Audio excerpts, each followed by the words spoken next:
આજે આપણે એ જોવાનું છે કે ઇન્ડોર ટેસ્ટ જ્યારે આપણે બેક્ટેરિયાના આઈડેન્ટિફિકેશન માટે કરીએ તો એનો સિદ્ધાંત અથવા તો પ્રિન્સિપલ છે એ શું છે એ આપણે સમજવા કોશિશ કરીએ.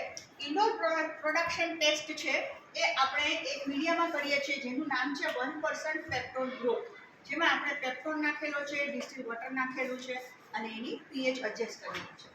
હવે થાય છે શું કે પેપ્ટોનની અંદર રહેલો એક એમિનો એસિડ જેનું નામ છે ટ્રિપ્ટોફાન, એ ટ્રિપ્ટોફાન છે એને યુટિલાઇઝ કરીને બેક્ટેરિયા એક જાતની એન્ડ પ્રોડક્ટ બનાવે છે જેનું નામ છે ઇન્ડોલ. આ ઇન્ડોલ છે એ એન્ડ પ્રોડક્ટ છે અને એના નામ ઉપરથી આ ટેસ્ટનું નામ ઇન્ડોલ પ્રોડક્શન ટેસ્ટ પડ્યું છે. હવે આ જે આપણી એન્ડ પ્રોડક્ટ છે એ બની ગઈ છે. બીજા દિવસે જ્યારે બેક્ટેરિયા ગ્રો થઈ જાય છે બરાબર, ત્યારે આપણે એમાં અર્લી જ રિએજન્ટ નાખવાનું છે. અર્લી જ રિએજન્ટની અંદર એક ઇન્ગ્રેડિયન્ટ અથવા તો એક ઘટક એવું છે જેનું નામ છે ડાયમિથાઇલ એમિનો બેન્ઝાલ્ડિહાઇડ. આ ડાયમિથાઇલ એમિનો બેન્ઝાલ્ડિહાઇડ છે એ ઇન્ડોલ સાથે રિએક્શન કરીને પિંક કલર ફોર્મ કરે છે, જેમાં પિંક કલરની રિંગ જે છે એ જ્યાં બંને મળે છે ઇન્ડોલ અને ડાયમિથાઇલ એમિનો બેન્ઝાલ્ડિહાઇડ, એ જગ્યાએ તમને પિંક કલરની સરસ મજાની રિંગ જોવા મળે છે.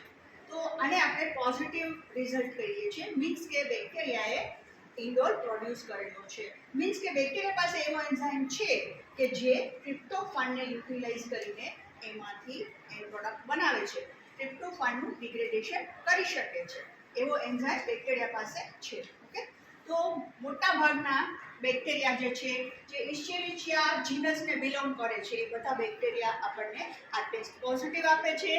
બીજું એડવર્શિલા જીનસમાં પણ જેટલી સ્પીસીસ છે એ બધી સ્પીસીસ આપણને આ ટેસ્ટ પોઝિટિવ આપે છે. Okay, thank you.